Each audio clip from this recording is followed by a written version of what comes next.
Guarantee sir ನಮಸ್ತೆ, ಒಂದು YouTube channel, ನೀವು ಒಂದು public point of view share ಮಾಡ್ತೀರಾ? ಸರಿ ಸರ್.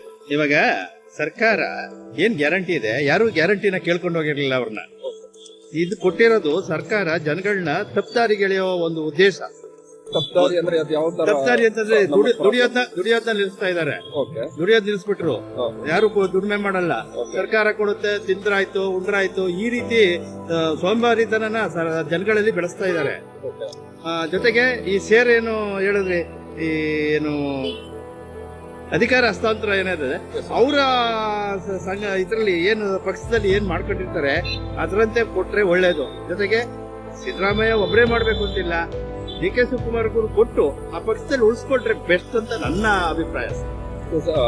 ಡಿ ಕೆ ಶಿವಕುಮಾರ್ ಅವ್ರು ಬಂದ್ರು ಪರವಾಗಿಲ್ಲ, ಆದ್ರೆ ಮೀನ್ಸ್ ಜನಕ್ಕೆ ಉಪಯೋಗ ಆಗೋ ತರ ಉಪಯೋಗ ಆಗುತ್ತೆ ಸರ್ಕಾರ ನಡೆಸಬೇಕು. ಓಕೆ ಸರ್, ಇವಾಗ ಒಂದು ಕಡೆ ರೂರಲ್ ಅಲ್ಲೆಲ್ಲ ಈಗ ನಾವೊಂದು ಗವರ್ಮೆಂಟ್ ಕಾಲೇಜಲ್ಲಿ ಓದೋವಾಗ ನನಗೆ ಈ ಬಸ್ ಫ್ರೀ ಕೊಟ್ಟಾಗ ಇಲ್ಲ 200 ರೂಪಾಯಿ ಎಲ್ಲ ಕೊಟ್ಟಾಗ ನನಗೆ ಇದು ಉಪಯೋಗ ತರ ಅನ್ನಿಸ್ತದೆ.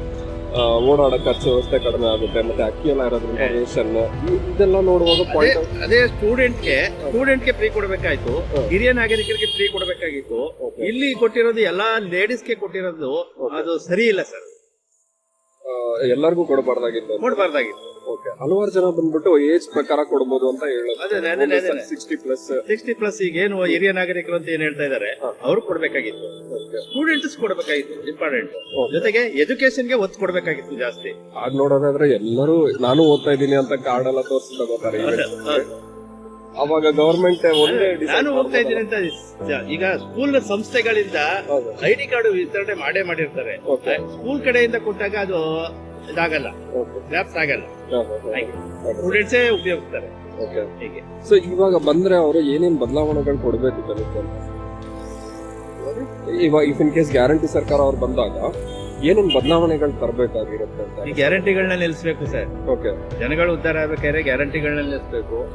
ಈ ಸಮಾಜಕ್ಕೆ ಒಳ್ಳೇದಾಗದ್ನ ಬೇರೆ ಮಾಡ್ಬೇಕು, ಅಭಿವೃದ್ಧಿ ಕಾರ್ಯಗಳು ಮಾಡ್ಬೇಕು. ಈ ಗ್ಯಾರಂಟಿಗಳು ಮಾಡ್ಬಾರ್ದು. ಜಾಬ್ ಆಪರ್ಚುನಿಟೀಸ್ ಎಲ್ಲ ಈ ಗವರ್ಮೆಂಟ್ ಕೊಡ್ತಿದ್ಯಾ ಸರ್?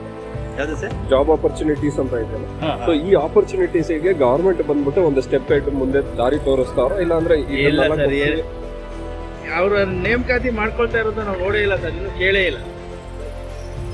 ಅದು ಈಗ ಯುವಕರೆಲ್ಲಾರು ಸುಮಾರು ಎಜುಕೇಶನ್ ಮಾಡ್ಕೊಂಡು ಕಾಲ ಕಳೀತಾ ಇದಾರೆ.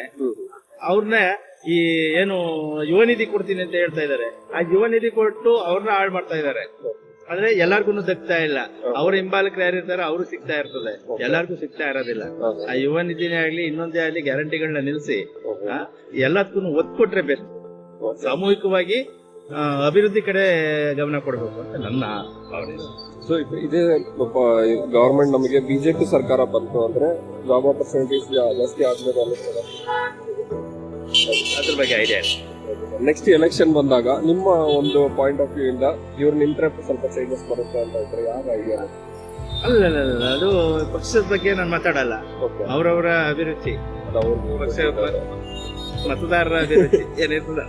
ಓಕೆ, ಸೊ ಇದರಿಂದ ಬಂದ್ಬಿಟ್ಟು ಸರ್ ಜನರಲ್ಲಿ ಬಂದ್ಬಿಟ್ಟು ಏರುಪೇರು ಅನ್ನೋ ಮನೋಭಾವ ಬರುತ್ತೆ. ಬಂದೇ ಬರುತ್ತೆ. ಇದು ಗ್ಯಾರಂಟಿಗಳು ಯಾರು ಕೇಳ್ಕೊಂಡು ಹೋಗಿರ್ಲಿಲ್ಲ. ಕೊಟ್ಟಿರೋದು ತಪ್ಪದಾರಿ ಕೆಡ್ದಂಗೆ, ಜೊತೆಗೆ ಸೋಂಬೇರಿತನ ಮಾಡಿದ್ದು ಇವೆಲ್ಲವೂ ಬರುತ್ತೆ. ಓಕೆ,